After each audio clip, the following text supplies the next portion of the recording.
அமெரிக்காவின் தாக்குதலை அடுத்து ஹார்முஸ் நீரிணை மூடப்படுவதாக அறிவித்துள்ள ஈரான் ராணுவம் கடக்கும் கப்பல்கள் மீது தாக்குதல் நடத்துவோம் என எச்சரித்துள்ளது. அணு ஆயுத தயாரிப்பில் ஈடுபட்டதாக கூறி ஈரான் மீது அமெரிக்கா மற்றும் இஸ்ரேல் இணைந்து கடந்த பிப்ரவரி மாதம் 28ஆம் தேதி தாக்குதலை தொடங்கின. இதற்கு பதிலடியாக இஸ்ரேல் மீதும் வளைகுடா நாடுகள் மீது ஈரான் தாக்குதல் நடத்தியதால் மேற்காசியாவில் போர் பதற்றம் அதிகரித்தது.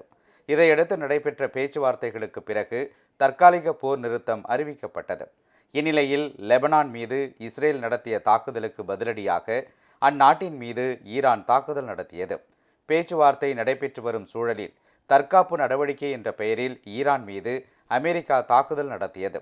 இதற்கு பதிலடியாக அரபு நாடுகள் மீதும் ஹார்முஸ் நீரிணை பகுதியில் சுற்றுக்காவலில் ஈடுபட்ட அமெரிக்க உளங்கூர்தி மீதும் ஈரான் தாக்குதல் நடத்தியது.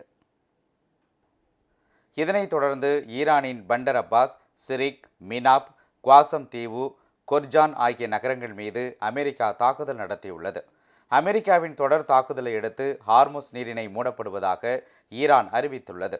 எந்த ஒரு கப்பலும் ஹார்முஸை கடக்கக்கூடாது என்றும் மீறும் கப்பல்கள் மீது தாக்குதல் நடத்தப்படும் என்றும் எச்சரித்துள்ளது. இதனால் மத்திய கிழக்கு நாடுகளில் தொடர்ந்து பதற்றமான சூழல் நிலவி வருகிறது.